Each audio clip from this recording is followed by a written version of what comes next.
is the time to get started, and we have already formed a quorum. So I now call the meeting to order. Item 1, confirmation of minutes. Can I invite members to confirm the minutes of the meeting held on the 5th of January 2015, paper number CB-1 626/14 to 15. As of now, the Secretariat has not received any proposals for amendments.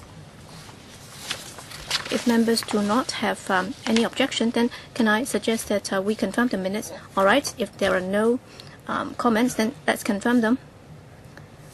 Information paper issued since the last meeting, we received 1, and the details have been set out in the agenda. Any comments on the information paper issued? If not, then next item. Item 3.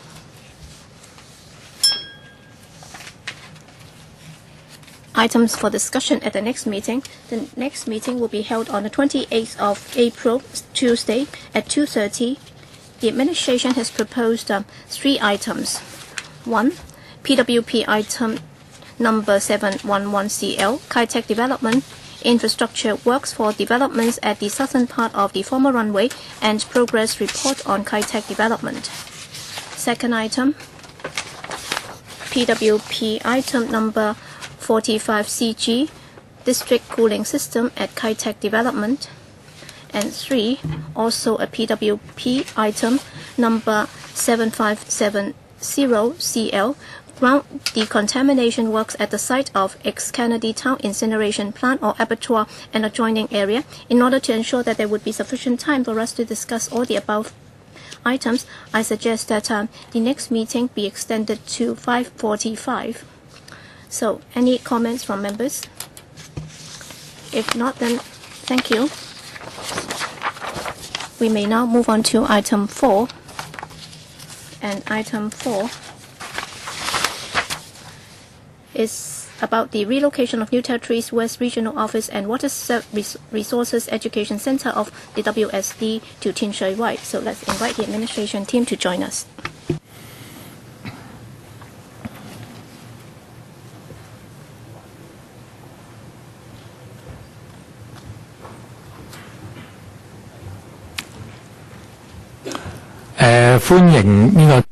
Welcome to the administration team, and the name list has been placed before members on the table, so I don't propose to introduce them one by one. So let's invite the administration team to walk us through this item.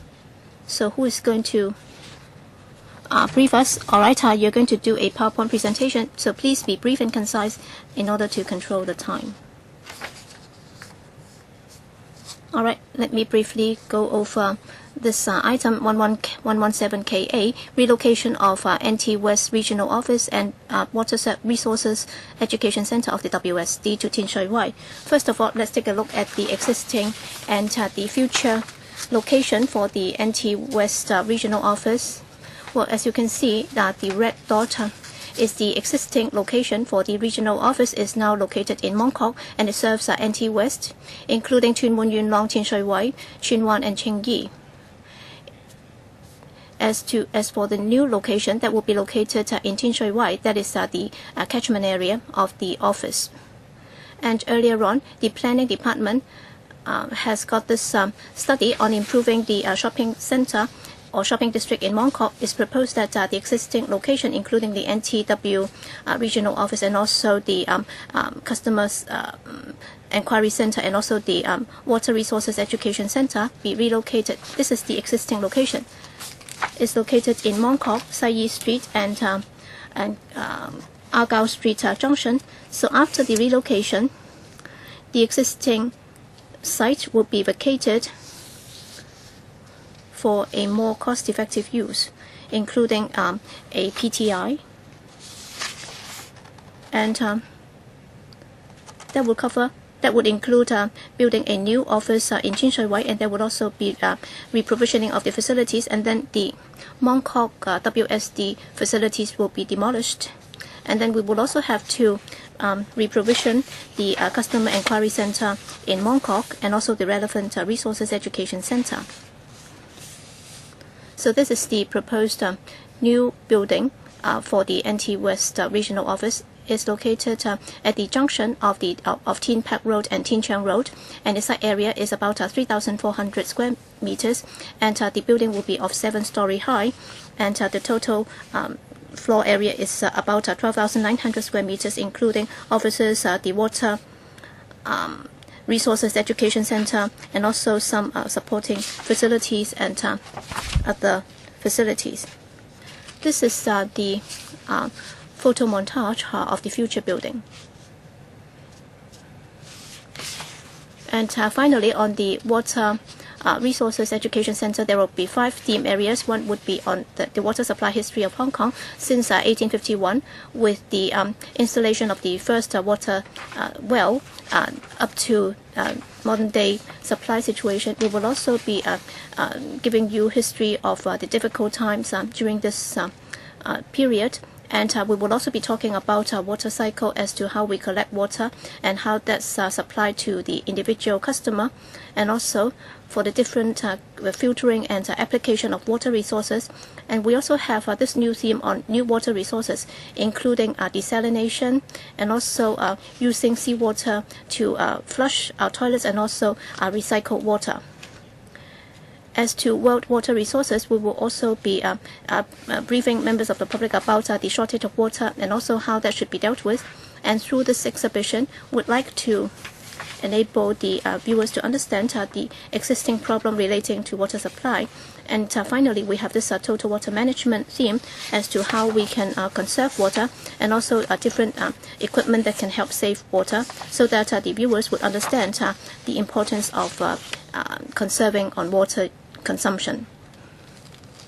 With regard to the project cost, we expect to spend about $823.4 million. As to the commencement of the construction, we plan to start it in mid-2015, and then for the commissioning of the building, that would be scheduled for 2018, and then we will start the demolition of the existing building in mid-2018, and then by 2019, mid of the year, we will complete the demolition of the existing building. So that's all for our presentation. Thank you.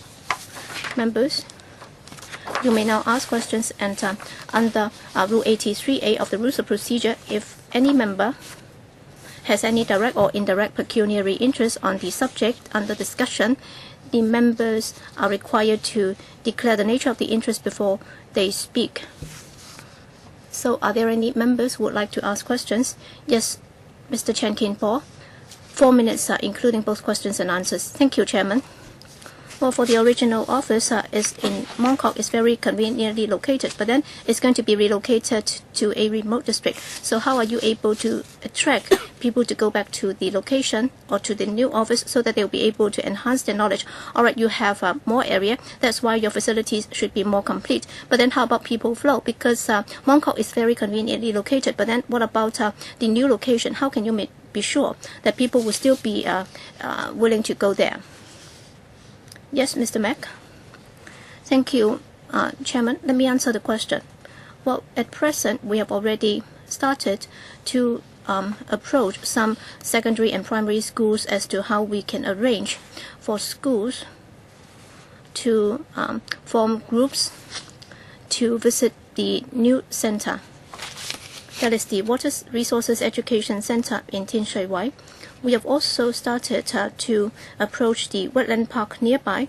So we'll see if there is any chance for us to cooperate. Because every year, if you look at the patronage of the wetland park is quite large, and therefore there might be room for collaboration, so that for people paying visits to the wetland park, they can also come and take a look at our Water Resources Education Center.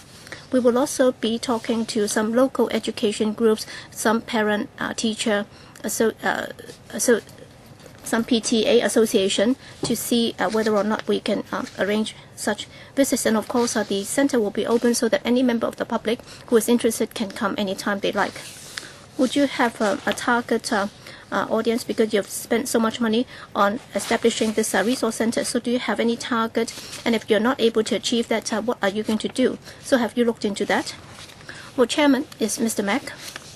Well, at present, at the temporary center in Mongkok, we have a target so that there would be about 10,000 visitors every year coming to our center. And then upon relocation to Tin Shui Wai, given the fact that the area will be about 4 times that of the existing center, so we will be coming up with a target so that the number of visitors will definitely not be less than the 10,000 per year, so that there would at least be 4 times that figure. We hope to attract more people to come and visit our center. Okay, I think your idea just now is good because you'll be linking it up with other environmental protection projects so that visitors might wish to take a look at several destinations in one go, so that I hope that you can go along that direction. Yes, next, Mr. Wu Chi Wai. Thank you, Chairman. 2 points. First, 10,000 visitors a year. We don't think that is a high rate. And therefore, if you have to come up with this water resources education center, is it that appropriate? You can talk to the EMSD so that you can work together and set up this carbon-free park. I understand. I agree that people might not be willing to travel such a long distance to Tin Shui Wai to visit your center. That's why, well, I think the government has many departments which might have similar green projects or projects introducing the history of the work of particular departments and so on. I think you should put them all together in one appropriate location instead of setting up this water resources education center at the top of your office. And the WSD will be relocating an urban center into this new center. You said that you'll be reprovisioning this urban or downtown center, but then I'd like to know, WSD, how many regional offices do you have? So while you are trying to relocate the Mongkok Center to this new area, so for WSD offices scattered in the new territories, so can you group them together so that you can have one major center, because this is quite a mammoth building. And you can incorporate your different branch offices, not for a frontline customer service, to be relocated here. Have you maximized the plot ratio of this site so that you can maximize the space here? Thank you. Which one? Yes. One of the reasons why I have placed this water resource center in our NT West offices is, in this office we have a water recollection center, so that members of the public or visitors can then see this grey water recycling and rainwater harvesting system in real time, so they can see how recycled water can help our daily lives. Secondly, Mr. Wu asked whether we have other offices that can be housed in the same complex. In fact, we've incorporated a few smaller offices in NT into this new complex. In other words, apart from the Mongkok office, well, in Yuen Long we have another, and also a one in Tuen Mun. They will all be relocated to this new regional office. ASD, can you tell us about the plot ratio? Mr. Wong? Thank you, Mr. Wu, for your question.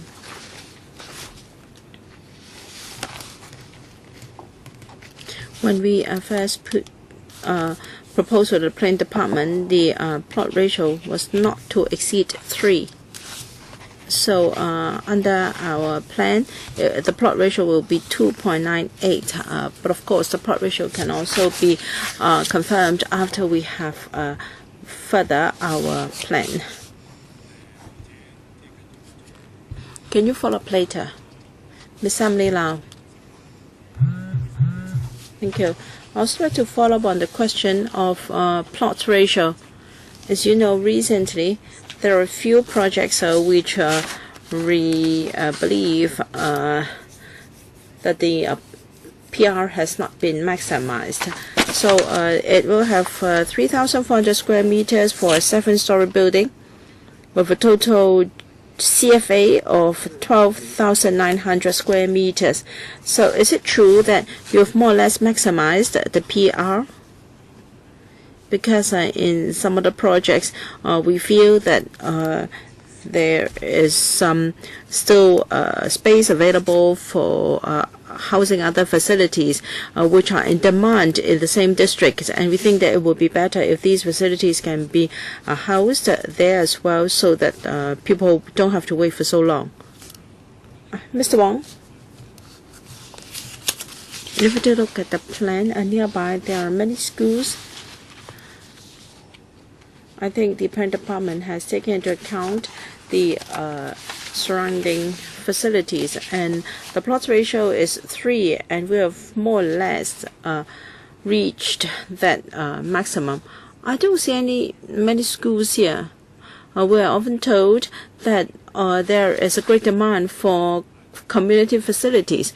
We may not be able to see the swimming pool, but if we take a look at the plan enclosed, which one? The one you shown to us just now? Yes, and you can also find it in your paper. Can you give us the page number? Enclosure 1. You can see our future complex to its south. There is a primary school, and just opposite it there is a park. So I think the planning department has set this ratio in the light of surrounding facilities. To its left, there is a swimming pool. So you have more or less maximized the PR allowed, right? Have you discussed with other government departments that you have these facilities or this development here, and whether other departments would like to place their facilities in the same site? When GPA, when the Government Property Agency considers a site, if the PR is not fully utilized, it will consult other government departments to see whether similar facilities would like to be placed here. Chairman, I believe the schools don't have enough sports facilities. Now, next to this site, there is a swimming pool, and that's it. And you think that that's good enough, right? Well, to the north, there is a park. Well, what I mean is the plot ratio has set the PR at 3. We believe it is because out of consideration for facilities nearby. But Chairman, a PR of 3 is too small. Well, I think it is something for the planning department to decide, and they've already maximized this PR. I don't know whether the planning department knows that there is a great demand for various types of facilities in Tin Shui Wai. Given that there is a site available, they should maximize its potential. Perhaps we can refer this back to the planning department and give us information on the rationale behind setting the PR at 3 for members' information, okay? And we'll see whether we have to follow up on other occasions, such as PWSC meeting. Okay. And I've also got a few questions. We know that the Water Resource Center will be relocated here. And in addition to an exhibition hall, you also have a lecture hall or lecture room. I'm afraid that the lecture room will be vacant most of the time. And under Para 6, you're going to adopt design and construct model. Why? Because this is just a very simple complex. It may not be the best option to ask the same contractor to design and construct the complex unless there are good reasons, good justifications for the best price, for instance. Can you tell us the reason why? Thank you, Chairman. We have this design and build model because we are hard pressed for time and we want to vacate the site in Mongkok as soon as possible for other users. So we have gone for this design and build model in order to save time, and we want to make use of this model to ensure that the contractor can come up with a better design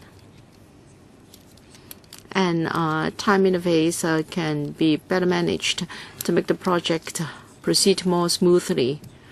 As far as I understand, many architects don't think that the design and build model can give you the best result. You talk about the time factor.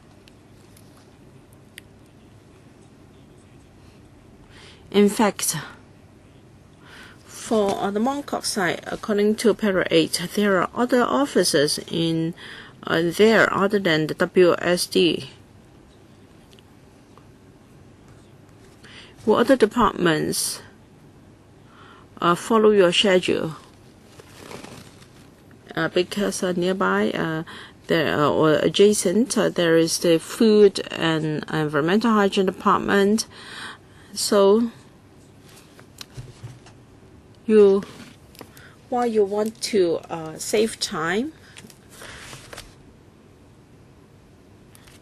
in adopting this model, you have to strike a proper balance. According to our current program, the earliest reprovisioning date will be no earlier than 2019. At first, it was suggested that we should move out together with FVHD. But I believe the planning department is going to conduct another study covering other offices on the same site. So, may I interrupt you? Is FVHD going to move too? I think they will move out around the same time. Because I don't want the site to be left vacant after you've moved out because of reservation for the design and build contract.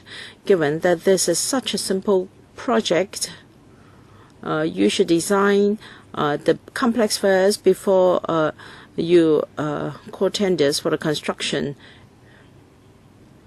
You may get more benefits. All right. Any more questions in the first round? No? Second round, Mr. Wu Chiu Wai, then Ms. Emily Lau. 3 minutes each, please. I'm on the same point.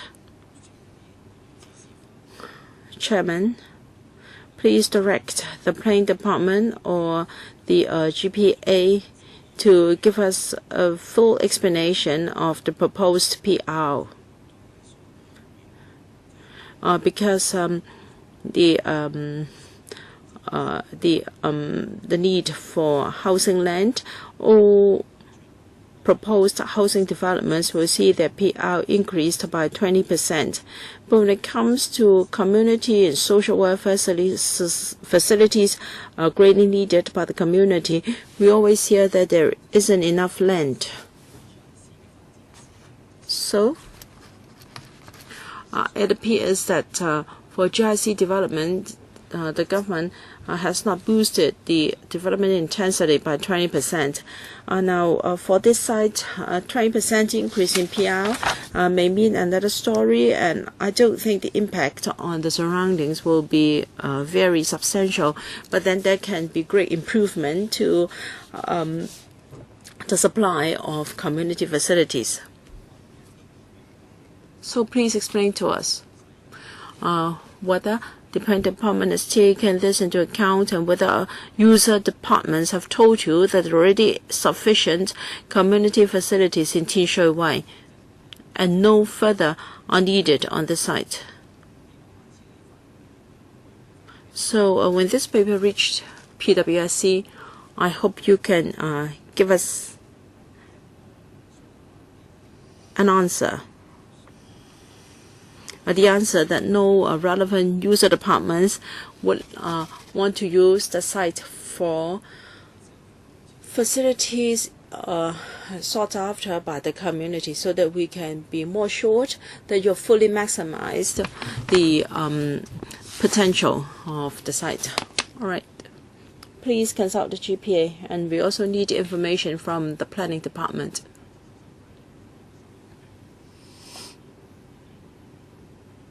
Now, if we invite other user departments to share the site, that must be the case that we haven't maximized the PR.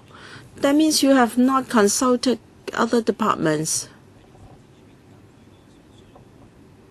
If you do not offer to user departments, that means facilities and services that are short in the community cannot be provided here. As I said, for all residential developments, the government is trying very hard to boost the PR. By the same token, because we are so short of social welfare and community facilities, we should do the same for GIC developments so that we can provide more such facilities. Well, if the PR approved by planning department is 3, I think you shouldn't really expect the department to ask other government departments. So I think they are tying their own hands. Perhaps on this point, the Development Bureau should follow up, because land is in such great demand now. And if conditions permit, we know then the PR of some sites perhaps can be increased.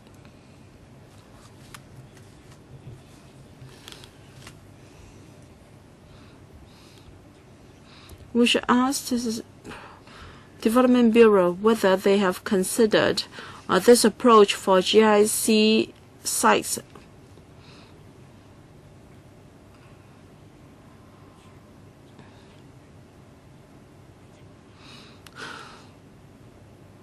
We can also ask the planning department the rationale behind setting the PR at 3 here. And I think Mr. Wu's concern has gone beyond this case.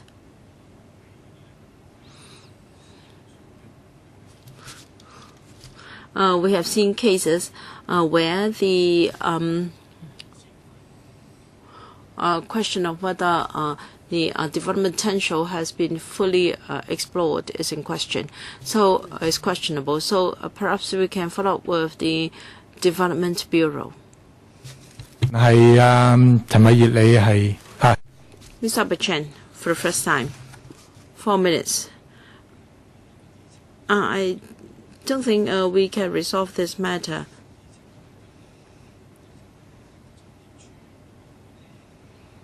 Even if we pursue under this case, I think we should set a meeting with the GPA and the planning department. So I'm sure there are basic guidelines for government land use. Perhaps the old guidelines cannot reflect the latest situation, because many services claim that there is no land for provision. So even at PWSC meetings, we've seen GIC developments with a PR of 3, when in the past we have seen some as high as 9 or even 15. I'm sure there is a mechanism for government departments to develop a site. But sometimes the various timetables of different departments may not tally. And as a result, we see that some land resources is wasted. So the GPA should set guidelines to say, for instance, the PR of certain government sites should be no less than 5. Otherwise, justifications must be given. Now, all the government officials here are technocrats. They are here to implement policies. We don't want to make their life difficult. Well, I always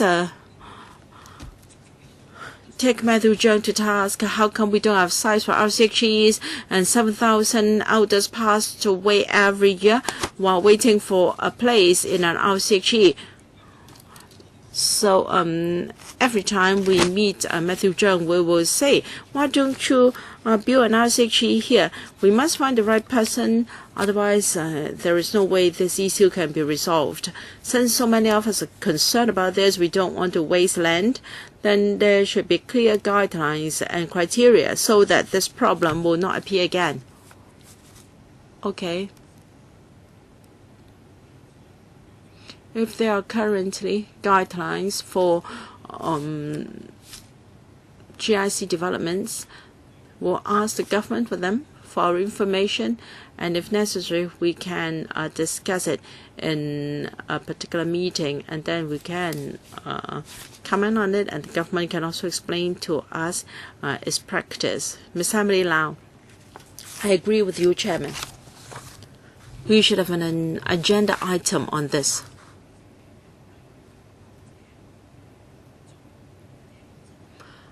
To explore why for some of the sites the PR is so low, and we will ask whether they can increase the PR of some government sites, and please invite all relevant government departments to attend. You talked about the lecture room and the classroom. Well, I'm sure the utilization rate is going to be low, and whenever I see this in a government project, I will remind you to make the room available for public use. As you may recall, the Hong Kong MA's case was really outrageous. They didn't get our funding approval, and they also dish out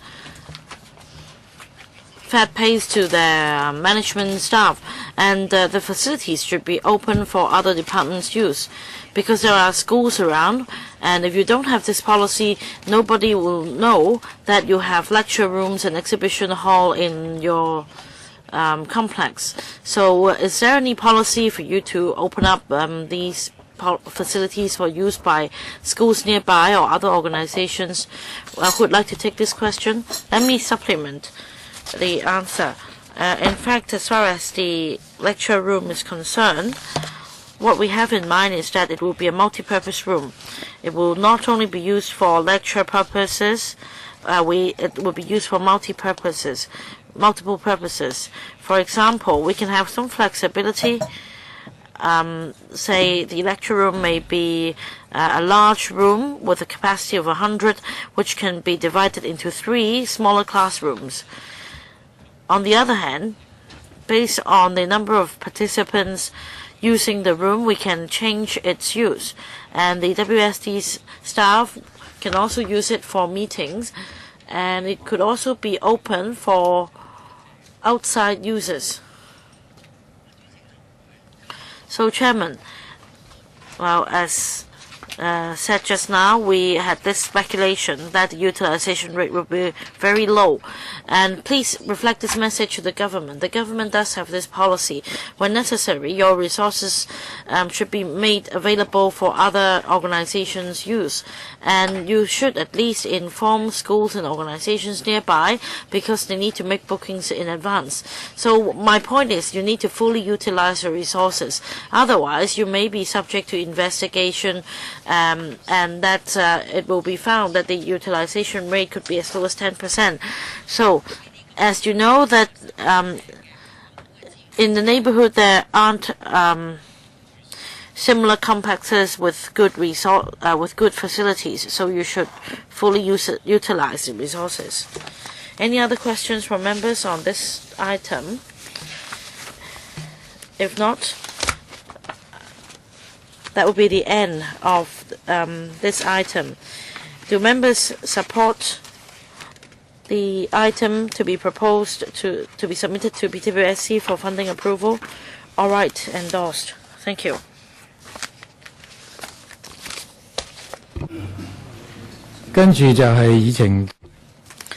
Next item, item 5.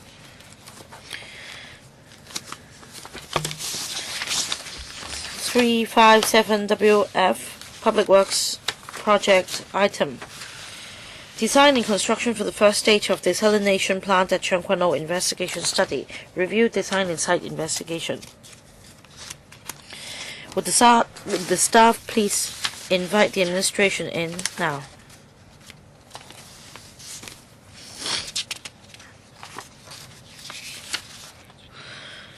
Now, may I welcome representatives of the administration.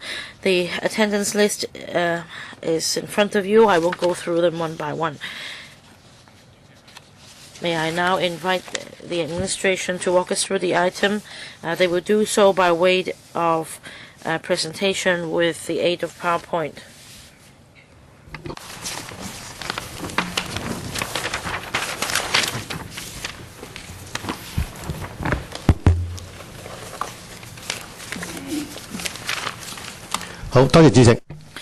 Thank you, Chairman. Reliable potable water supply is very important to sustainable economic development of Hong Kong. We have two freshwater resources, that is yield collected from local gathering ground and raw water imported from Dongjiang in Guangdong province. However, we're also subject to different challenges. For example, population growth may induce a higher demand for freshwater, and also due to climate change and development of cities near Dongjiang River may cause change in our water supply, and climate change may also cause droughts to happen more frequently. So, for the purpose of having stable water supply, we need to develop alternative water source, that is seawater desalination. In December 2012, we engaged a consultant to conduct a planning and investigation study for a proposed desalination plant in Cheung Kwan O Area 137. The study has more or less been completed, and it is found from the study that the reverse osmosis technology is technically feasible. It is a mature technology. And for the water body in Cheung Kwan O 137, it is a suitable location, and the quality of nearby seawater is suitable, and it is also close to strategic water supply network. So, according to the study, Area 137 of Cheung Kwan O is a suitable location for the desalination plant.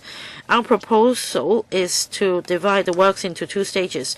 The first stage is to design a desalination plant with a capacity of 135,000 cubic meters per day, which accounts for 5% of total freshwater supply in Hong Kong. And there will also be provision for future expansion for ultimate water production capacity of up to 270,000 cubic meters per day, which will supply 10% of fresh water in Hong Kong. And this is the treatment processes in the desalination plant. Water will be taken in by the seawater pumping station for pre-treatment. And for the pre-treatment component, brine will be, or seawater will be subject to filtration to increase the efficiency of reverse osmosis. Reverse osmosis technology is the crux of desalination. Through pressurizing water, brine and fresh water will be divided, and treated seawater will be pumped into the post-treatment component, and then fluorine will be added to fluoride will be added to protect our teeth, and then the treated water will be sterilized, such that the water treated will be of a quality in line with the WHO standards and the quality which is also in line with other desalination plants. And our design objective is that we should enhance greater energy efficiency whilst lowering the cost and minimizing environmental impact. And this is the preliminary plant layout. On the left-hand side, this is the area of the desalination plant. There will be two pipelines, one in red and the other in blue. The blue pipeline will be the intake facilities, and it will take for pumping in water, and that will take place at about 250 meters away from the site. And for outflow facilities marked in red, it will be about 350 meters in length. And we have also drawn reference from some state-of-the-art desalination technology overseas, and we're going to include these special features. For example, we're going to have a high-efficiency energy recovery device, and up to 97% of the energy can be recovered.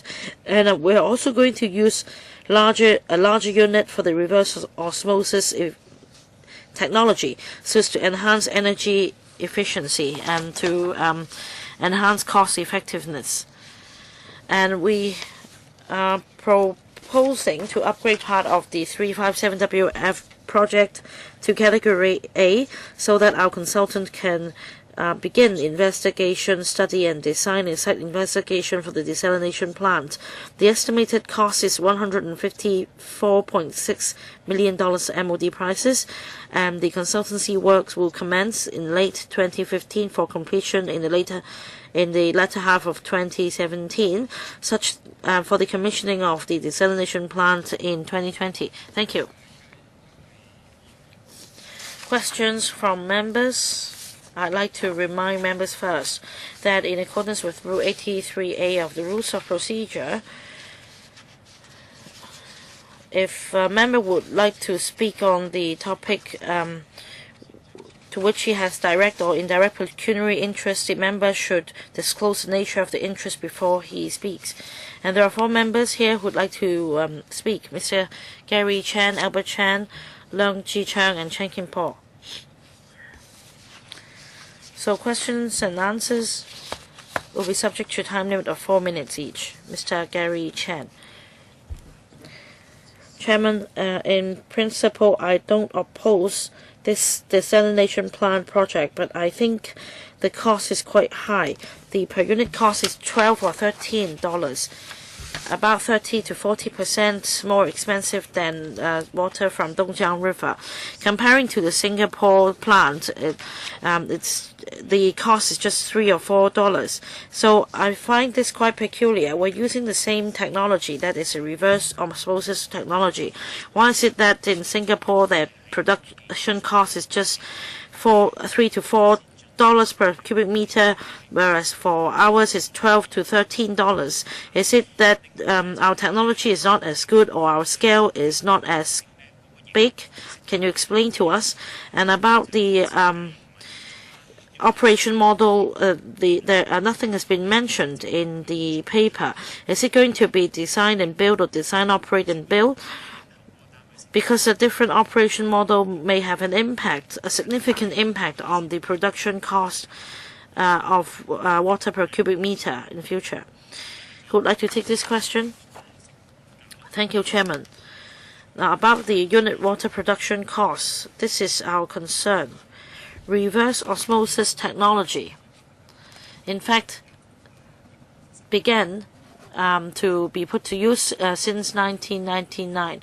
It only accounted for 10 to 20% of the market at the time, but now the share has been increased to 60 to 70% because of the continuous drop in the unit water production cost. Now, if we analyze the unit cost, as mentioned by my colleague, there are different processes such as the pre-treatment, as mentioned by my colleague, and that depends on the stability and the concentration of brine in seawater. And we did draw reference from Singapore and Australia, and there is also an international desalination association setting out the standard. And you can see that the difference lies in the fact that because with the different composition of seawater, the pre-treatment components may be different. Some countries may require a different procedure. For example, for our desalination plant, there will be 2 treatment stages.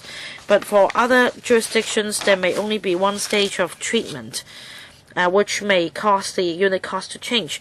The other factor is electricity charges. In some jurisdictions, the plant may have their own power supply, or that the electricity charges may be lower. Now, one important task of the consultant commissioned is to look at the latest technology. We all understand that in Israel, SORAC is a desalination plant that was built 2 years ago, and they use different technologies to lower the cost. For example, we are going to use a 16-inch RO unit instead of an 8-inch one, and some may use a thinner membrane in their component, and the life cycle costs, for example, may be cheaper. And we have yet to come up with a detailed design, and our estimate is that the unit cost will be $12 to $13.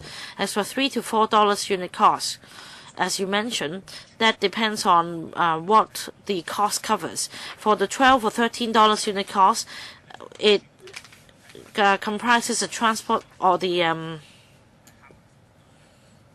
conveyance fee as well as client charges, but it's different for different countries. As for operation model, we again have drawn reference from other desalination plants. Well, we need to consider local circumstances. At this stage, we want to keep an open mind. I think it's better for the consultant to make this comparison. Which model will suit Hong Kong best?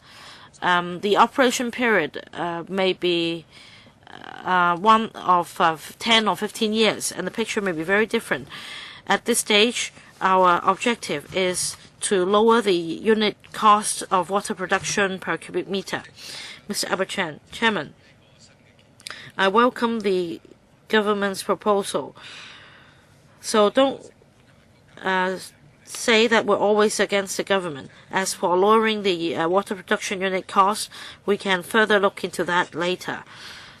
Well, conducting this study is much better than spending $141.5 billion to construct half a runway for the airport. If you ask Hong Kong people whether they'd like to spend money for constructing a desalination plant or a crippled runway for the airport, I think 90% of the Hong Kong people would support this desalination plant. I do have 2 questions. I don't know when the administration can provide this information. First of all, I'd like to have an overall strategy on freshwater supply in Hong Kong. Do you have a basic policy direction or strategy for freshwater supply in Hong Kong? Let's say 50% of the freshwater supply should come from local gathering ground, that is reservoirs or desalination plant in Hong Kong.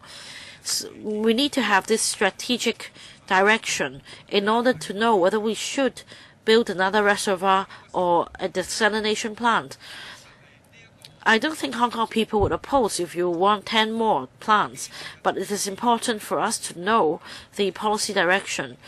Are there other reasons, such as the circumstances or financial reasons that may affect your decision?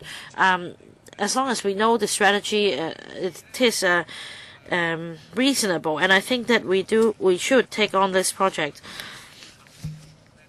Now, concerning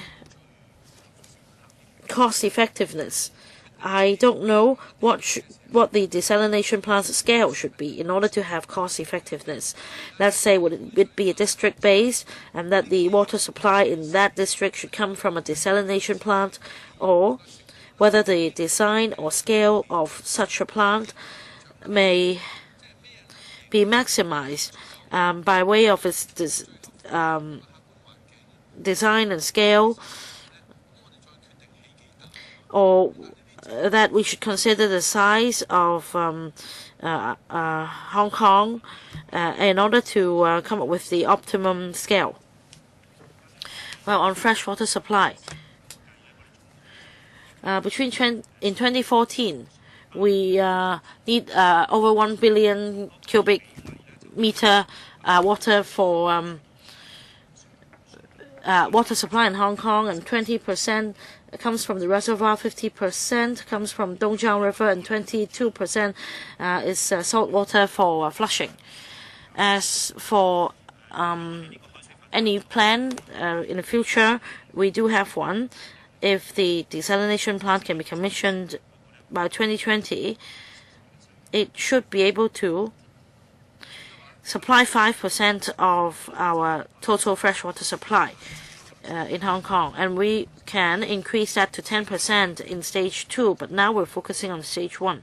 And we're also preparing for the recycling of grey water, because as you understand, Singapore also have treated grey water or recycled grey water for flushing.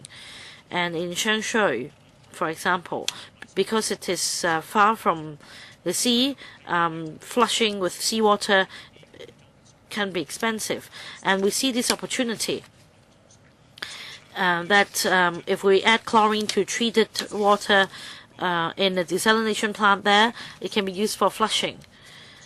So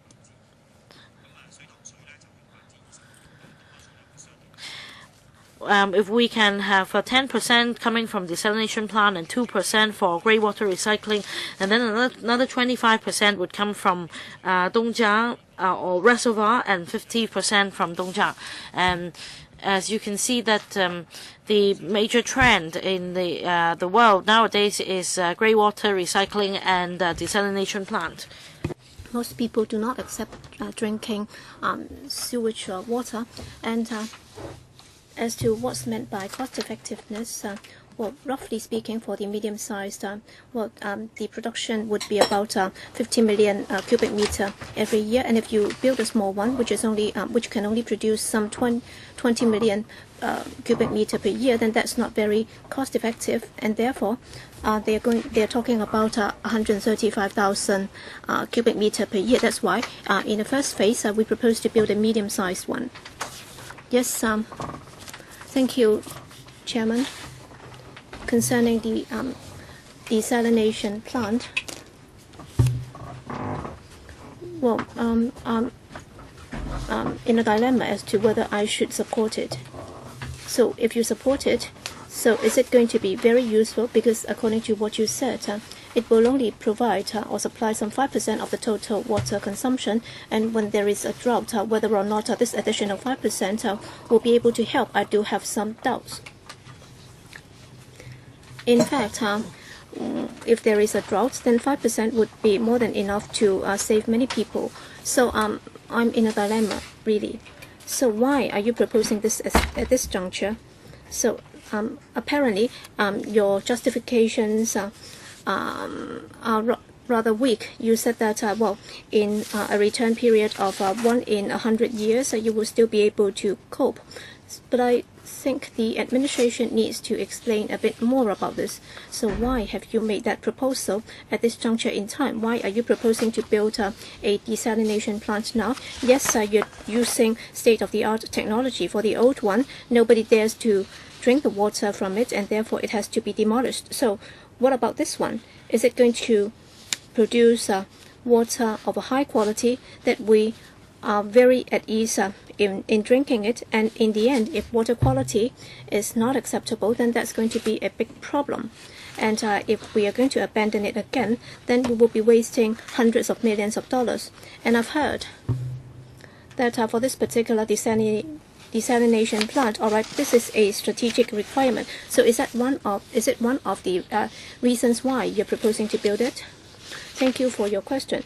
As to why we have proposed this at this juncture in time, in fact, for the study on desalination plant about 7 or 8 years ago, we already started the study. So we're waiting for the right time to introduce it. So we're waiting for the technology to become mature, because about 20 years ago, in fact, the cost would be some $20–30 per cubic meter. And since 2005, if you look around, if you ask which country has done this most, well, mostly in Israel, Australia, and even on the mainland, and even in Middle East, they've been doing this, and they've conducted many studies. So about 10 years ago, they started to build the first, and then the second and third one. As to whether or not this is a strategic facility, I think different countries may have different considerations.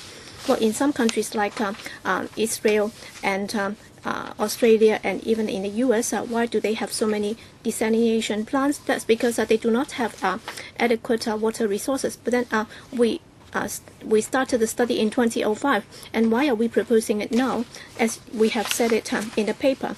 Well, in 2010, in 2021, we should be able to commission the plant, and according to our estimate, we will be requiring some 986,000 cubic meter. And where there is a drought, we will only be able to come up with some 130 million. So we are actually talking about a shortfall of about 820,000 cubic meter.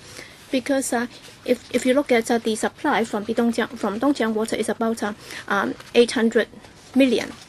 And in the past, for the entire Dongjiang, the water that it can supply is about 10.1 to 10.6 billion cubic meter. And already we are needing some 10 billion. So if there is a drought, for example, in 1963, there was a very serious drought in Hong Kong as well as in Dongjiang.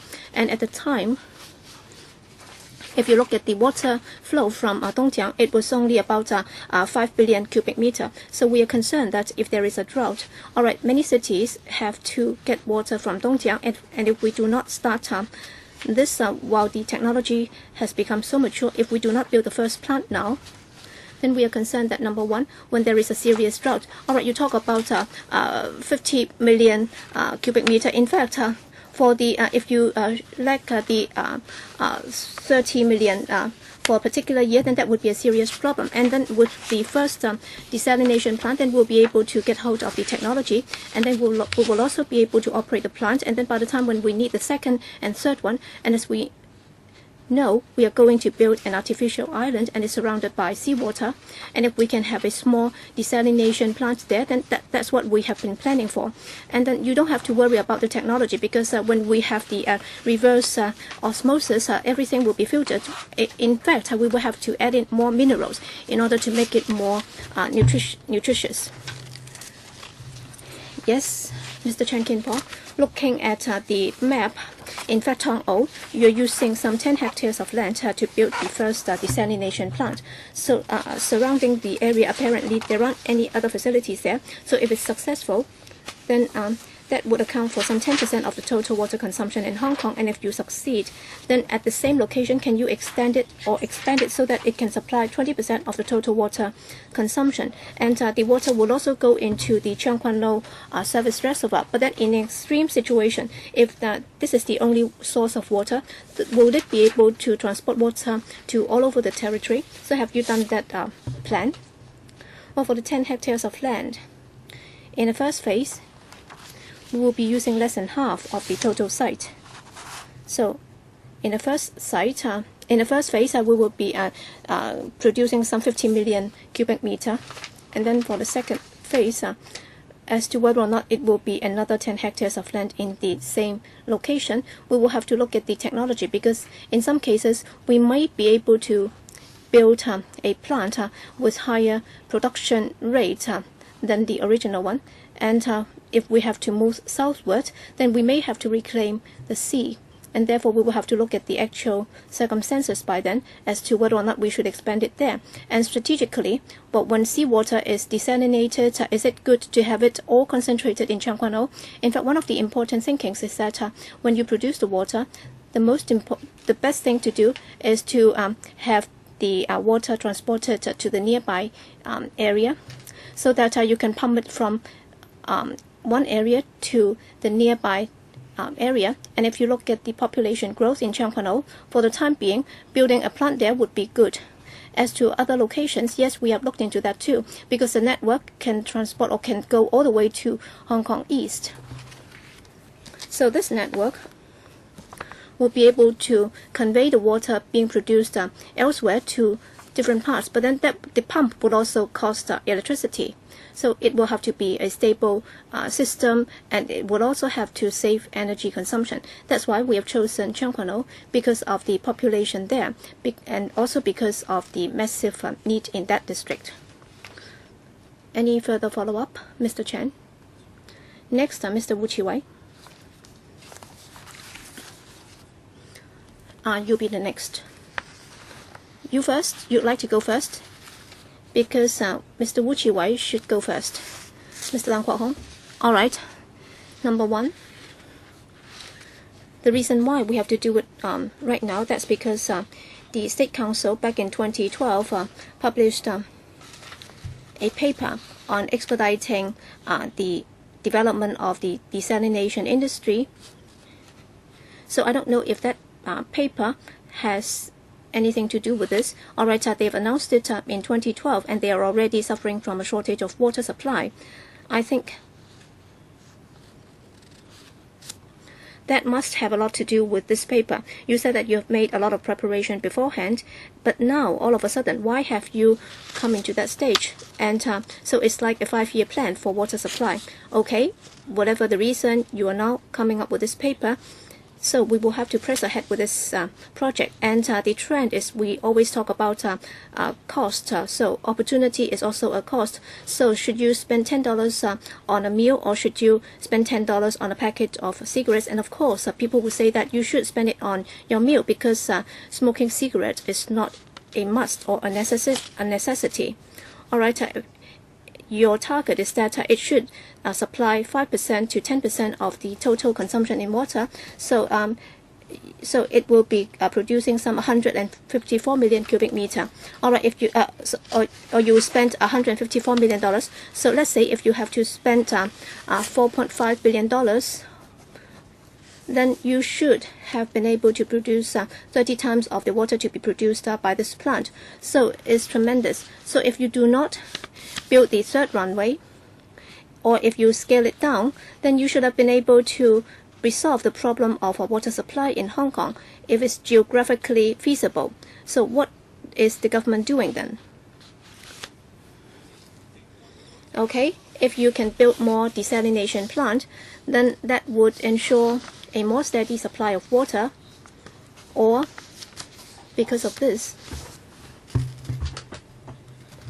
we will become one of the leading countries in building or running desalination plants. So Li Ka-shing is really visionable. I don't know whether he has procured desalination plants or facilities. If he has, then he should be able to sell it back to us. So I don't really like to attend development panel meetings. All right, all of a sudden, you are proposing this, and none of us is aware of this proposal. And there is no way that we can vote you down. So you are spending $154 million on this desalination plant, and you're asking us if we would support it. Well, Mr. Leung, they are just conducting an investigation, study, review, design, and site investigation for this. Okay, so you can spend $4.5 billion on 30 sites. It's just the design project. So you would be able to, well, they have not really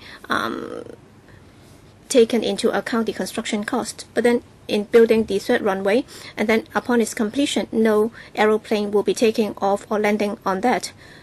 So you will also have to repair and maintain it. They won't even allow a small stone to be there. So it's really a white elephant. So please don't think that if you don't use it, it will be kept in very good shape. Well, I think that's your intention. You try to do it because that's the policy of the State Council. And upon Leung Chun-ying taking his office, he is trying to do whatever the Central People's Government asked him to do. And initially, you talk about a small-scale project. So, Chairman, I'm not really interested in this. So you're actually throwing some $141 billion down the drain. So here, it won't cost much. So can you tell us exactly what you're trying to do? Well, in fact, if you look at paragraph 17 of the background paper, it says that since 2007, we have completed a pilot study, and in 2008, with regard to water safety, we have published a strategy saying that we will have to come up with a total water management strategy. And there, we also said that we had to cope with climatic change. We needed to develop new sources of water supply, including desalination. That's why we have already conducted that study a long time ago. And you also refer to the State Council paper. Yes, that would give us a policy direction, but then we also have to look at our own strategy in the long run. So why not 30% then, since we have so much money? Next, Mr. Wu Chi-wai. Thank you, Chairman. Two parts. First,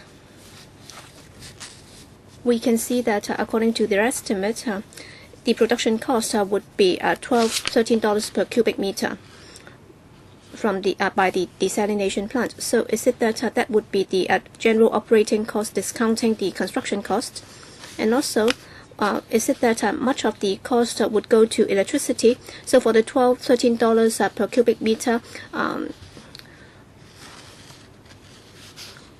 how do we compare with other countries with similar facilities? Because you said that in other countries, apparently, they have not taken into account costs other than the desalination itself. So can you come up with a table so that we'll be able to compare ourselves properly with the other facilities? Second, well, for the consumption of energy, we have this energy mix, because in the end, the electricity tariff will be changed as a result of the change in the mix. So for water tariff, if we can have water from reservoir and also Dongjiang water and also desalination, so we will have a mix of water supply.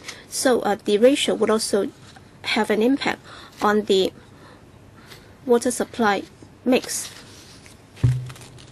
That would have a lot to do with the water tariff. So can you tell us, for this part of the information, well, according to your estimate, can you come up with an assessment? And also, can you tell us exactly how much would it cost from different sources of water supply?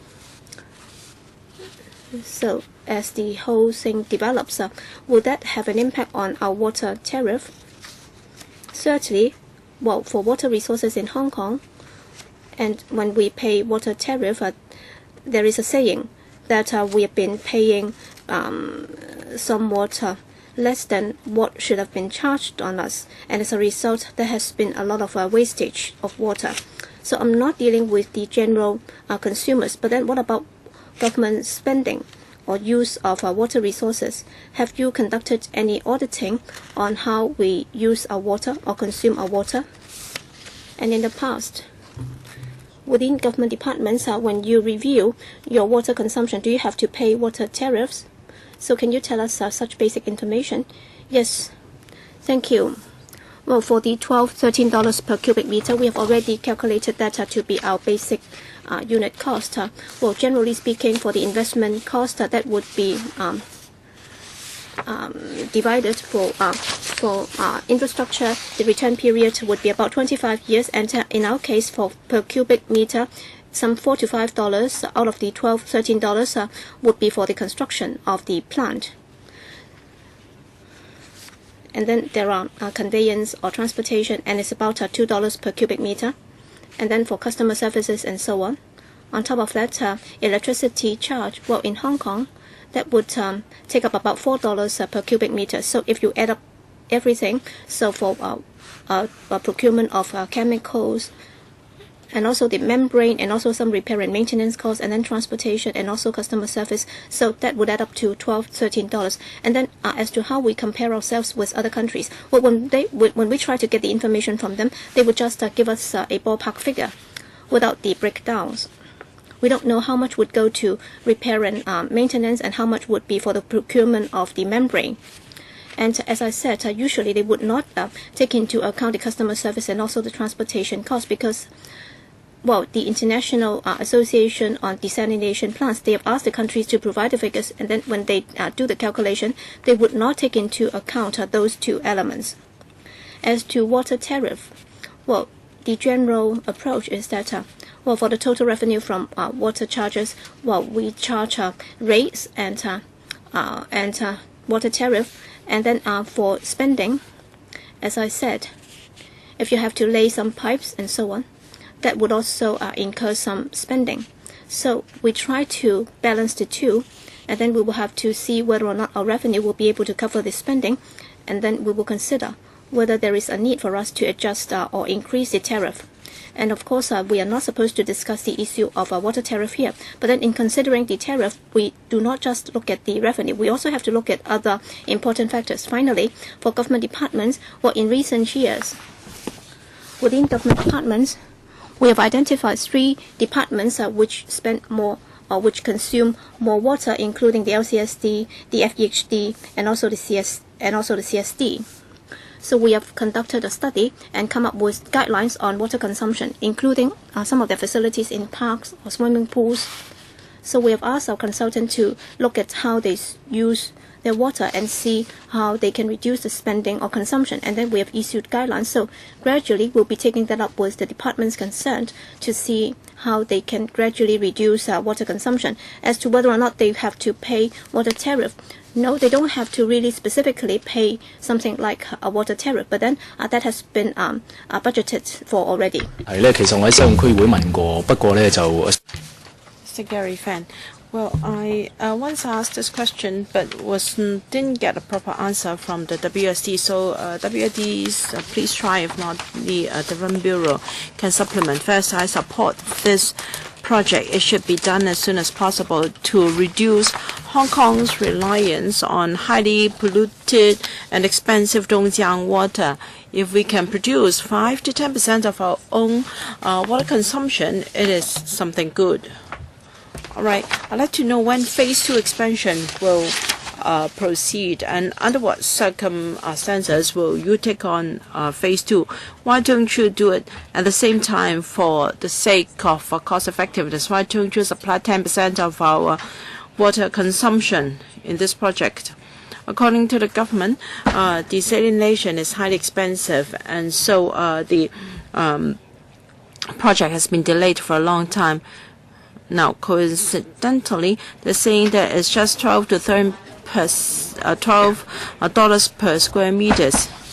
It's just slightly higher than the $8.20 of Dongjiang water. So I like to see clarification on the following. It is mentioned that the water production cost will be about $12 to $13 per cubic meter. I'd like to know this is Monday of the day prices at 2020, or is it just now? And when calculating the unit water production cost, have you taken into account operation, maintenance, depreciation, and customer service all into the cost? What about the unit water production cost for Dongjiang water? Do you use the same formula for calculating the unit production cost of Dongjiang water? Can the details be submitted to this council? And according to the International Desalination Association, the unit cost as of 2010 is $4.1 to $23.7 per cubic meters. That was the information in 2010. Have you got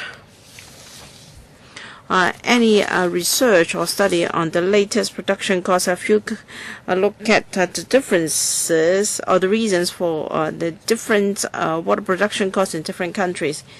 Can we be given information for reference in places like Singapore where the production cost is low?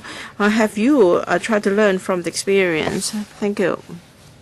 First, why didn't we do not build both phases in one go? When I answered the question just now, I said that we are 30 million cubic meters short when it comes to water supply. Well, if we can have 50 million cubic meters from desalination, it can meet our immediate shortfall. Now, when we consider such a project first, we will consider the amount we need and also the cost effectiveness. Well, why don't we build a smaller one? Because our shortfall is only 300 million cubic meters, because the usual or the standard scale now is one that can produce 50 million cubic meters. And other countries also adopt a phased approach. And secondly, the advantage of having two phases is we can take stock of experience in phase one, and by the time we start phase two, there may be new technology to a lower cost. If we build both phases in one go, we will lose this opportunity. But you can build another plant. You can still build another desalination plant. Well, we have looked for locations all over the territory. We have to consider the location. Is it close to water consumption points so as to lower the water pumping cost? Second, whether we have a suitable site. We've considered anti-waste. But as we all know, when we discharge water of high salinity, there it will affect the geographical conditions. So we can also consider building an artificial island. That's the best place. We don't need underground pipes, but then we need underground pipes to transport water to water consumption points. If you read the paper, you see that we have used resources to design the pipe. It will be as long as 9 kilometers. Last year, we started the consultancy study so that we can complete the project in 2010. Yes. All right, I'll allow you time later to answer that question because you've overrun a lot. Because he still has 2 more questions. Mr. James Tian. Thank you, Chairman. This paper is just for a study, so we've got only 3 pages here, and plenty of pictures. And I think even my grandson, who is only a few years old, will be able to understand what this is about. I think we should first consider whether there is such a need. We have a population of 7 million, and we have not got water rationing for a long time, and I think we don't have to worry about adequate supply of water. And the government doesn't mind even if members of the public are using fresh water for watering their plants. So we're told that in a few years' time, water consumption will increase by 10%. I don't know how you have arrived at this. We only have a population of 7 million. How can our population grow by 10% given that young people don't want to raise a family and many people have also emigrated? So if there is no substantial increase in water consumption, why do we want to think of desalination? Is there something wrong with water supply? In a recent oral question in LegCo, well, I also asked a few supplementary questions.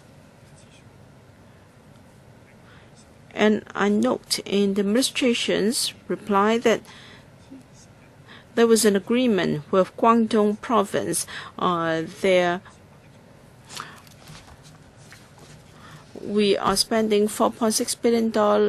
We are using 6.4 billion cubic meters per year. There is only 8% of the 11% water capacity of Dongjiang. And Guangdong is not short of water. I've never heard of Guangdong having the plan to reduce that supply. And I've heard that unused Dongjiang water would be discharged into the sea if it is not used up. And we'll talk about reducing supply of Dongjiang water. So on the one hand, we have got unused Dongjiang water. There is spare capacity. Why do we want to spend $150 million to study the possibility of having a desalination plant to provide 5% of our water consumption? And we're told that it would give us water supply when supply is tight. Now, I have no intention to ask questions. I'm just expressing my views. Israel is very different. It's surrounded by hostile countries. And Australia, a large part of the country is a desert. Whereas for us, we have the mainland as our hinterland. Well, they've given us visitors, tourists, and also SEPA. The country has given us almost everything. And we've also enough water supply. Now, if you want Hong Kong to be self-contained in all respects, well, Hong Kong is such a small entity. If we have surplus, we can sell them to other jurisdictions. If we don't have enough, we can buy it from other places. Or we are importing beef and chicken and this and that. I fail to see why we should have desalination in Hong Kong. So, Chairman, I have great reservation for this paper unless the government gives me further justification, or else I won't support this paper. Can you be brief, Director? Yes, Mr. Tan is very correct in saying that we should first work out whether we're going to have increase in water consumption and whether water supply is sufficient. We are first considering whether there will be increase in water consumption that can be due to an increase in population and also increase in economic activities. By 2021, we need 968 million cubic meters per year. When in the dry season, our reservoir has only got 100 million cubic meters, and when in the wet season, 300 million cubic meters. So local source is not reliable. You talked about the Dongjiang water. Recently, we have had meetings with places along the Dongjiang River. For water safety, 7 cities are relying on the Dongjiang River, and consumption is up to 10 billion cubic meters. It can only supply 10.6 billion cubic meters of water. Now, when we have 1 in a century dry year, then the distribution of water resources will be a big problem. So we must keep an eye on the climatic changes and be well prepared beforehand. Well, in 2007, we started a number of pilot schemes in different districts to see whether this is feasible. In 2012, we commissioned a consultancy. So from 2007 to 2015, after so many years, we've come to the conclusion that desalination is needed. All right, your time is up. Mr. Michael Tian. Okay, the elder brother expressed his views, and the younger brother here wants to ask questions. I think something is wrong. Just now you told us that the distribution of water is rather tight, and many cities and municipalities or provinces rely on Dongjiang for water, and there is not much extra. There is the official announcement at the mainland that starting from 2009, rainfall into Dongjiang has been decreasing by 6% year after year. When we were kids, we learned that river water mainly come from rainfall, and if the rainfall is going to drop by 10% year on year, then there is no telling when the river will go dry. So we have to be more cautious. We should not rely on the mainland for everything. Now you need $9.3 billion for construction of this facility that will be good for 50 years. No. So that will have a duration of about 50 years. So if it amortize it, it will be about $200 million per year. 9.3 you divide by 50, that will be around $200 million per year. And the capacity can produce 270,000 cubic meters per day when necessary. You multiply by 365, that is around 100 million cubic meters. So at most, this facility can produce 100 million cubic meters of water per year. And the construction cost is about 200 million, so it will be $2 per cubic meters. $2 per cubic meters. Taking into account transportation and electricity, and that's about $9 per cubic meters. Dongjiang water costs us $8 something. So the cost of the salination is getting closer to that of Dongjiang water, and the advantage is we can rely on ourselves, and there is unlimited supply of seawater. So there is no reason why we should not reduce our reliance on Dongjiang and have more desalination plants. As technology advances, the production cost is bound to fall. So water supply is tight on the mainland. And we're told that water supply is dropping by 20% per year, and the unit production cost is only $1 or so between the two methods. Then perhaps we should increase our reliance on desalination to 20-30% so that we don't have to rely entirely on the mainland. Director. Well, Mr. Tian is very quick with figures. Perhaps we did not make clear in the paper that construction cost of $9.3 billion is just for phase 1. So you talked about $2 to $3. That's correct, but you have to multiply by 2. Because $9.3 billion, if now in order to produce 270,000 cubic meters per day, what should be your investment? Well, we have not worked out phase 2 yet. No, Chairman, you have to do it in one go. I'm very worried about relying on Dongjiang for good. We should we should spread our risks. Yes, we may want to rely on the mainland, but perhaps not up to 90% of our water consumption. So I think we should be more proactive. So the only question is water.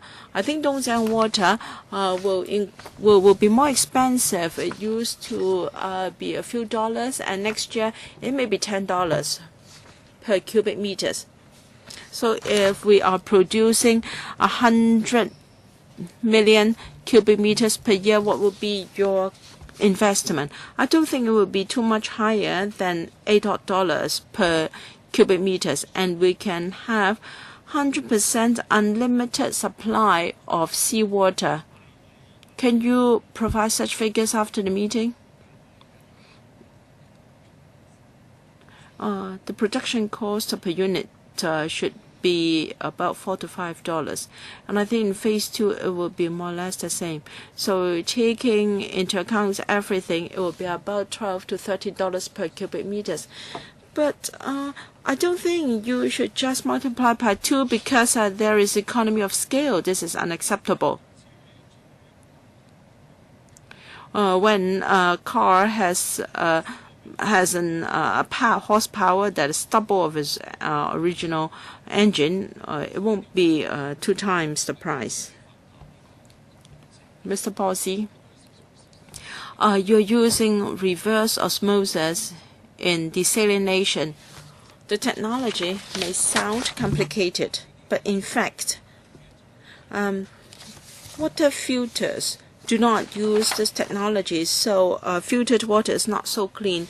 However, water that have gone through reverse osmosis is very clean and it can be drunk directly. At least I use this technology at home. All right. Using desalination can enhance our autonomy, and that will be a big improvement to our water quality. In some countries where this technology is used, tap water can be consumed directly. But for Dongjiang water, it has to be boiled before drinking, even after treatment. Is it correct? If yes, then I think it is a big change if we can have directly consumable tap water using this technology. And this should be a major consideration. When it comes to cost, of course, it's always expensive if we need land and a plant. But if we just consider the operation cost, we can see that the use of reverse osmosis technology only cost about $7. Dongjiang water costs $8 and rainfall $4. Of course, it's cheap because it's rainfall. And if we discount land price and original investment, this is good. If we want improved quality in potable water, then perhaps it is a worthwhile investment. What about Singapore? Why can't we have more data from Singapore? Is it because it's not willing to give us some figures? Mr. Lam, thank you, Mr. Chair, for your question. In fact, for treated water, basically it is potable. However, why is it not recommended for drinking? Well, let me explain this. For water being treated at our treatment plant in Hong Kong, it is in line with the international standard. However, when it is supplied to households, usually there will be a secondary supply system. For example, there will be a water tank on the rooftop of a building for further transmission to households. And the problematic part is that when the water is supplied from the ground, from the pipelines on the ground to the water tank, there may be contamination. Many water tanks, in fact, are problematic. They're not clean. And a few years ago, we launched a scheme, quality water supply at buildings, and we encourage owners to have regular inspections on their water tanks to ensure that quality water can be supplied through their water tanks, and we are still working on it. If the private water supply system is also clean, then water coming out from the tap can be clean. Well, can you say that the water treated at the desalination plant will be cleaner? In fact, we're also following the international standard, because all the minerals will also be filtered. As you can see in the paper, we're proposing to add some minerals so that there'll be some sort of taste. But in terms of quality, they're more or less the same. What about the question on Singapore? We didn't just ask Singapore for information. We had a duty visit there, but they had their reasons for not giving us all the information we needed. I believe they have their own views. We'll try to liaise with them and see if they can give us further information. Mr. Chen Chi-chun. Thank you, Chairman. I all along have been supporting any study into a desalination plant so that we don't have to rely on the Dongjiang water. Now, although the unit cost for Dongjiang water may be lower than that for the desalination plant on the face of it, I think with experience in the future, the unit cost for desalination plant may be lowered. And as for Dongjiang water, the price fluctuates, so it's unforeseeable. Now for desalination plant, the unit cost is $12. For Dongjiang waters is $9. But have we taken into account the treatment of Dongjiang water? How much does it cost? And we have also seen reports in the media about pollution of Dongjiang River. Although, of course, we understand after treatment the water can become potable, I'd still like to know whether the cost effectiveness can be enhanced so that the unit cost for desalination plant will be closer to that of the Dongjiang water. And some also suggest that we can be more self-sufficient with this desalination plant. But wouldn't it be very difficult? I'd like to hear from the government whether it's possible to have 5 desalination plants. Mr. Lam. Well, if you want to compare the difference in terms of unit cost of desalination plant and Dongjiang water, at present the price for Dongjiang water is about $4 to $5.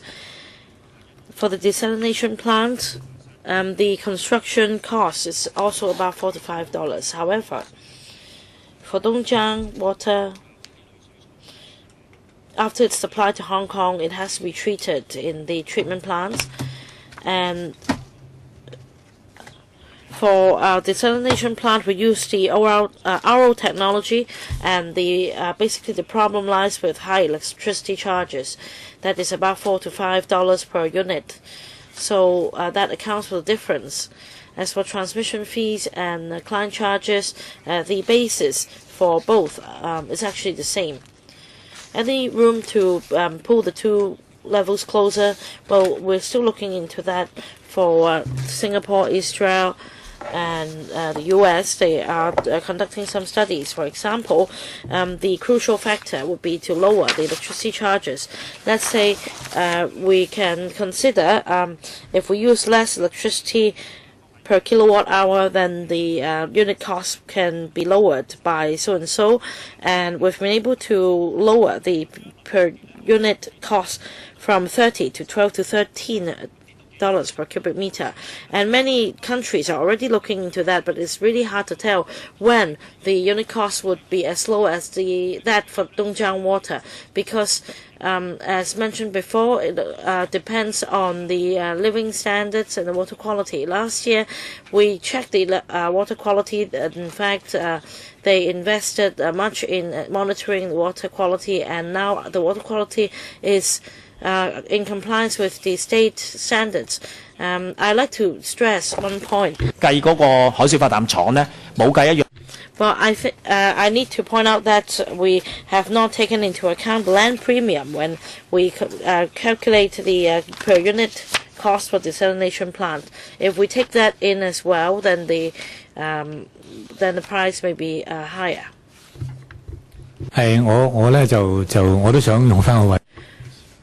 Well, I'd like to have my time for questions as well as a member.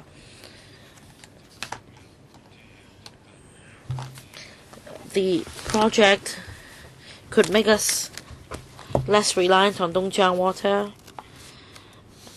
And as mentioned by Director just now, we also have local water supply from reservoirs. And has any study been conducted into increasing the capacity of reservoirs? Any study on that? Of course, major works may be involved, but cost effectiveness may also be enhanced. I'd like to know whether the government has conducted any such study. The second question is about this funding proposal of $154.6 million. Much of the cost is attributed to consultants' fees. Now, the contract will be awarded by the end of the year, and I hope that the price adjustment could also be reflected, because unlike a construction work project, it's termed. After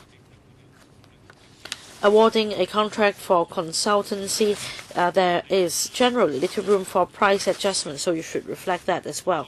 Thank you for the question. A few years ago, we did look into that. For reservoirs in Hong Kong, we considered how we can enhance or increase capacity. One proposal is to increase the height of the dam, but the cost involved is very great, and there is also another factor for consideration. Apart from increasing the capacity of the reservoirs, you also need to increase the water gathering grounds in terms of its size. So that there is also another question mark here, and if we have more reservoirs or if we increase the capacity, we also need to consider its impact on ecology. And we're not considering the environmental aspect of that, but in terms of the construction work itself, it's not very effective. As for price adjustment for consultants' fees, now we have an agreement with the consultant. In terms of price adjustment, it will be pegged to some indices, and this is the established practice, and there will be provision for that when we apply for funding from NACHCO. Any other member for the first round? If not, then second round, Mr. Gary Fan. He's not here.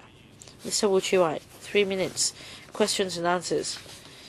A very simple one. First of all, can you give us some idea, apart from this proposed location, what do you have in mind, or what are the criteria for choosing this location?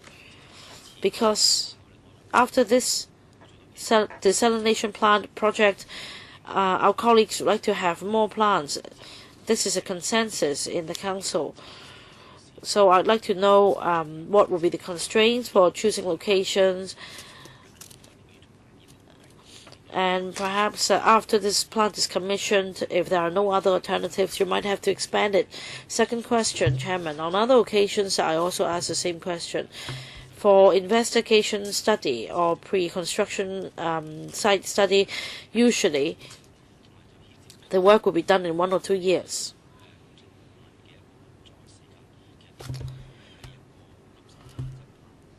However, for a consultancy study with just such a short period, why can't you award a contract on a lump sum basis instead of having provision for price adjustment?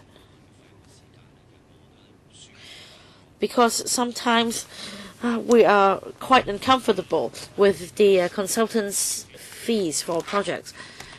Thank you, Mr. Wu, for your question.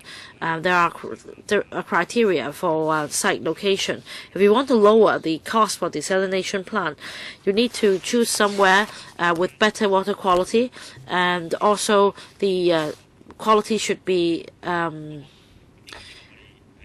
stable. And this will also this is the crucial factor.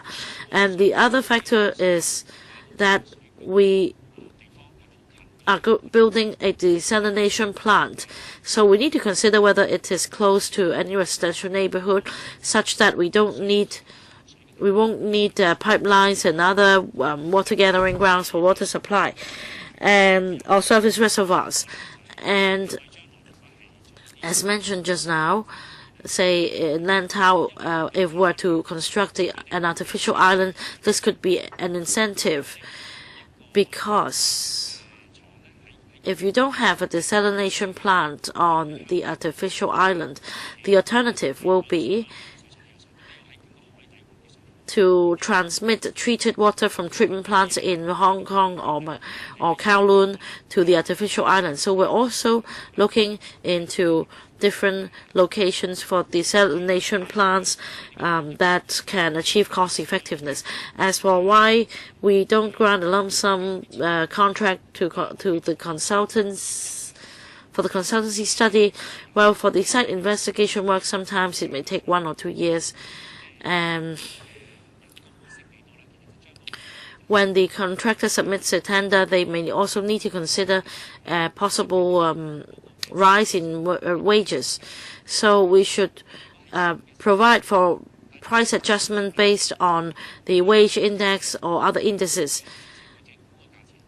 This is better than them making their own estimates and getting a sum that could be larger than the actual sum. I think this may be a fairer approach.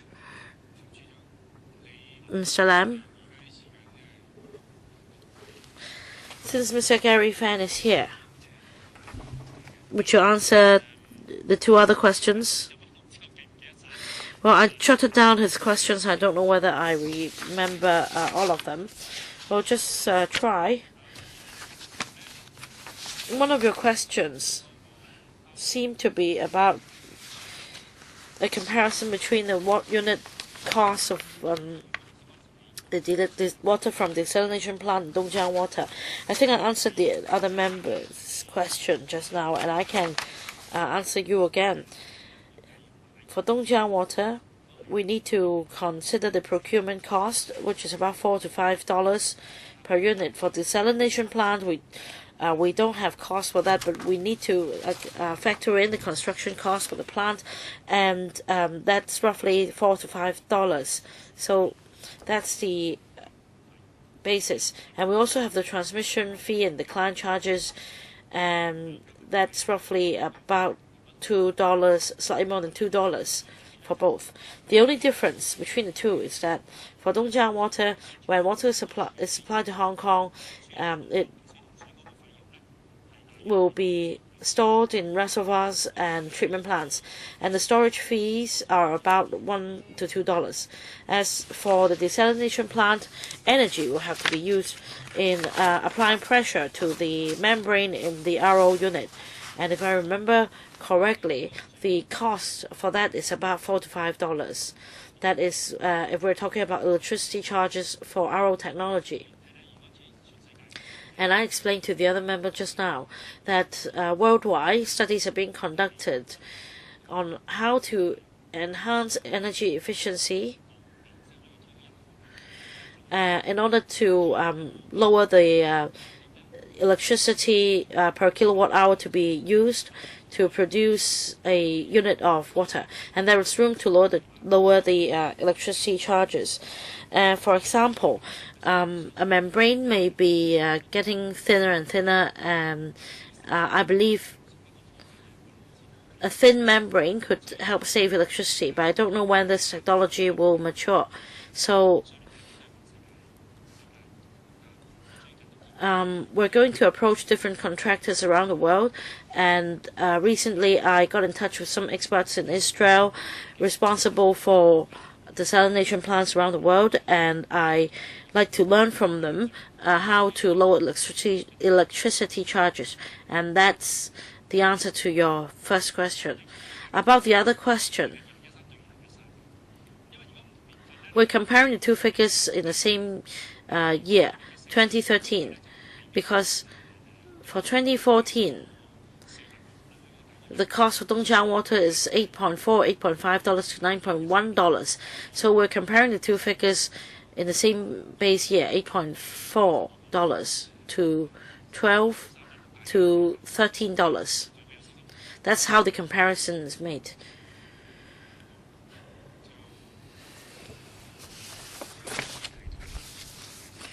Alright, I think that's the end of this item. Do members support the government's proposal to submit this funding application to FC? No, or PWSC?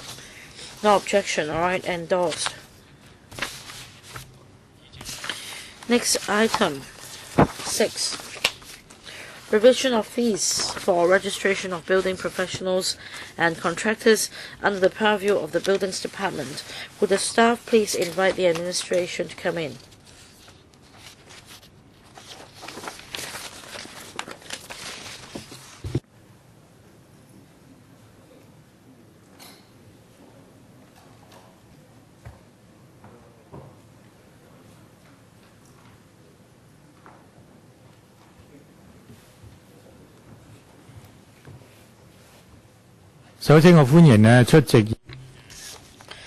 May I welcome representatives of the government for attending the meeting. The attendance list is in front of you. I won't go through them one by one.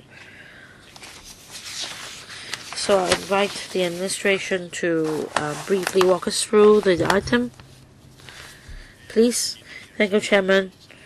This paper briefs members on the proposed revision of fee items in respect of the registration of building professionals and contractors under the purview of the Buildings Department. The fees are mostly about registration of building professionals and contractors, and they include authorized persons, structural engineers, geotechnical engineers, general building contractors, specialist contractors, inspectors, and registered minor works contractors. The relevant fees come under two pieces of subsidiary legislation. The prevailing fee levels for the items were set in 2005, 2011, 2009 respectively.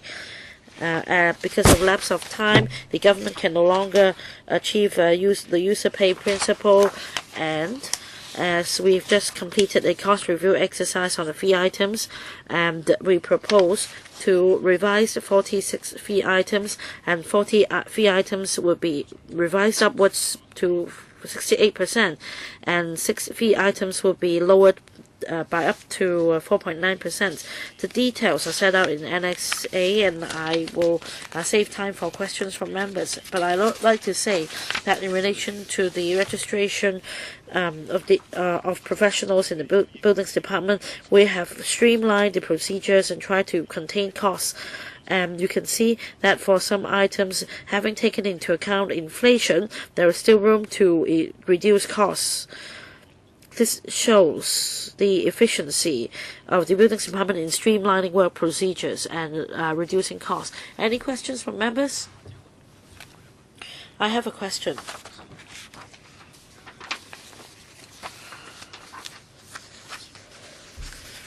Well, the fee items have not been adjusted for quite some time, and there is also the situation about recovering costs. About the promotion, about the government's promotion of paperless procedure or digitalizing registration, what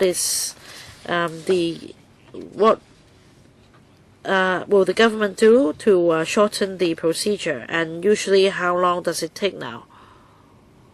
Mr. Lam, let me take your question.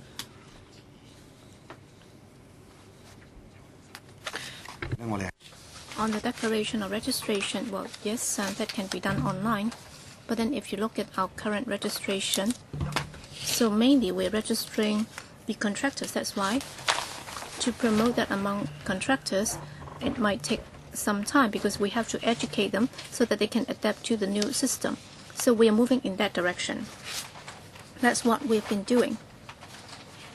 As to the time requirement, well, under the law, we are provided for the time frame for processing the applications and when a reply will be given to them. So that has been spelled out in the law. As we have said just now,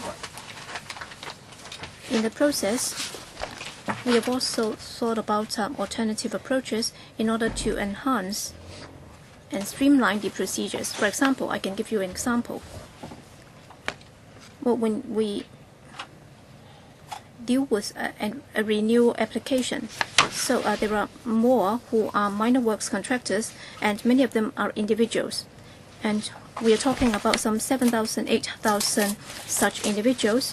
In the past, if they have to apply for a renewal, they will have to fill in all the details. But now that's no longer necessary. So you would only be required to inform us of any changes in the particulars. So the application form has been streamlined so that hopefully they are not required to fill out so many details, and then when we process their applications, there is no need for us to check their past records.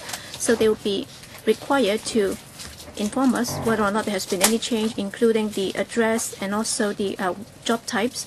So if there is no change, then that would be recorded. So on the one hand, for the applicant, that would be a lot easier and more simple. And then in the process, on our part, that would also save a lot of our efforts. And then for the minor works contractors, the registration started in 2009, and time flies, and as a result of that, many have to renew their registration, because under the law, the requirement for them is to renew the registration once every 3 years. That's why we have thought hard about how we can streamline the whole process. And there are other issues. For example, previously, the contractors would be issued with a certificate. Under the law, that's the legal requirement, and then when they renew the registration, they will have to return the certificate to us, and if they lost it, then they will have to report it to the police. So it's very cumbersome. And now we have streamlined that, so we will be issuing them with a credit card-like card to replace the certificate. So that would make it a lot easier for them to carry. Because very often in the renewal process, many minor works contractors have told us that when they are not able to locate where the certificate is, and as a result, that would entail a lot of work. And so we are trying to streamline that in that direction. Any other members? Yes, Lang Kwok Hong. Chairman, well, I can still recall during the last term, well, in 2009, you started the registration process requiring all APs and minor works contractors to get registered before they can undertake such works, and you didn't have enough manpower to process their applications, and in some cases you have not been able to get the revenue, and I put it to Mrs. Carrie Lam, and then Mrs. Carrie Lam asked the permanent secretary, and then the permanent secretary in turn called me. Well, whatever the charges may be, that's part of the cost, it's okay. So in that regard, have you made any improvement at all? Because you said that you didn't have enough manpower to process the applications, and as a result, they were not able to get the certificate in time, and as a result, the customers did not pay them, and as a result, they had this cash flow problem. So have you been able to improve the situation? Well, that might have been a digression, but then they have paid you for the registration, and it's not a problem for them to have to pay. But then have you streamlined the process to expedite the whole thing, or the whole process? Mr. Leung, you referred to a problem that we encountered. Well, a year before last, we already adopted another approach in dealing with the application. So it's a risk management approach, because prior to that, what we are able to do now is, all right, if there is a minor works contractor, if he's a category 3 or class 3, then all he needs to do is to report to us, and then for class 1 and class 2, if they commence works, then they will have to inform us. But then for class 3, whether or not they are engaged in any works, and if they directly submit it to our Kwun Tong office, then within the same day, the submission will be received and returned. So we will be issuing the document within the same day. But then what we're going to do is that we will conduct sample checks, and in some cases, if we manage to identify a problem, then we will adopt a very stringent approach. We will find out whether or not the quality of works is problematic. So we'll follow up on those problems or problem cases. Starting from the 1st of January last year, we already started with the new procedure. So there has been no further query that they have not been able to receive the recognition, resulting in the fact that they would not be able to get the money or payment from their clients. All right, if that's the case, then that's good. So well, we have discussed that with the trade, because we have this AS with the minor works contractors, and we've had meetings with them. I'm not trying to commit myself. In fact, they have all given us this commendation, because we have managed to meet the performance pledge that's not provided for under the law. So we promised that their replications can be processed within the same day. So that started from the 1st of January last year. And then coming up, well, in 2015, according to our estimate, we will have about 110,000 minor works contractors who will be renewing their registration. So we should be able to do that. All right. You can check that out. And if we are not able to do it, then you can always criticize us. Yes, Mr. Wuchi-White, my question is very simple. Well, for such a fee charging mechanism, you always use the user pay principle. But then, well, when it comes to recovering the full cost, of course, on the one hand, we hope that you can achieve that. But then on the other, in terms of the quality of service and efficiency, we hope that there can be some improvements. But then in the paper, well, generally speaking, you will not be able to see if there has been any improvement in the quality and efficiency of service. So, with regard to this part, can you come up with any pledge? Because in the past, you have not been able to recover the full cost. So, can you come up with a parameter for consideration so that in the future, well, that would be the basis, and then when you come back again for recovering the full cost, we'll be able to see whether or not you have improved on the efficiency, and then of course that would also result in a less hefty increase. So can that be the baseline, so that on this occasion you said that you would be recovering the cost, and that would also have to be compatible with the improvement in efficiency? Well, I'd like to say a few words, and then I'll ask my colleague to supplement. I think to come up with a baseline on all fees and charges might be somewhat difficult, because what we're doing now is that on individual fee item, we'll be looking at the manpower and also the cost implications, and then we would do a cost review, and then we will come up with a unit cost, and then we will decide on the rate on the fee level. But then for the procedures involved for individual fee items, that might be different. For example, for the registration of contractors and minor works contractors, the fees would be somewhat different. That's because for individual fee item, the situation would be somewhat different. And if we come up with a baseline for measuring the improvement in efficiency, then there might be some difficulties. But then I can also provide some information to Mr. Wu. As I just said, well, in some cases, for certain fee items, there has been a lapse of more than 10 years since the last adjustment by 2005 and 2006. If you look at civil service pay, in fact, that already went up by some 40% between the period from 2005 to 2014-15. And then, if you look at most of the fees and charges, we have not seen an equivalent increase of 40%. That's why, if you look at the fees and charges when compared to cost and also staff emolument and so on, well, the increase is already less hefty, and therefore, if that also shows the improvement in efficiency and cost effectiveness. Can I say a few more words? Yes, of course. In fact, we have exercised a lot of restraint in increasing the fees, because last year we talked to the contractors, in particular the minor works contractors.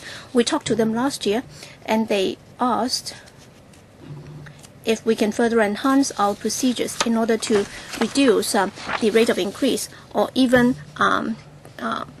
freeze the fees and charges, because they said that making a living these days were not easy. That's why we have actually taken the initiative to propose different ways of enhancing the process. For example, I'd like to give a simple example.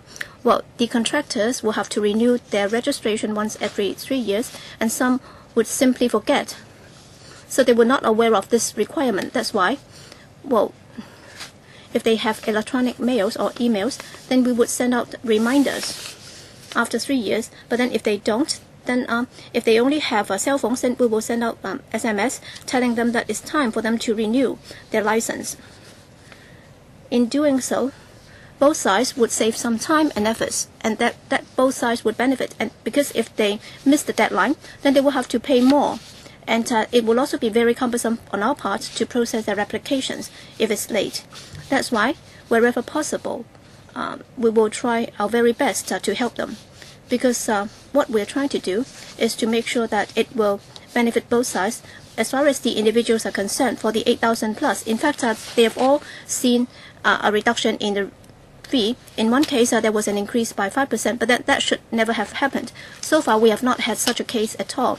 So if they are not happy with the building department's decision, they can lodge an appeal.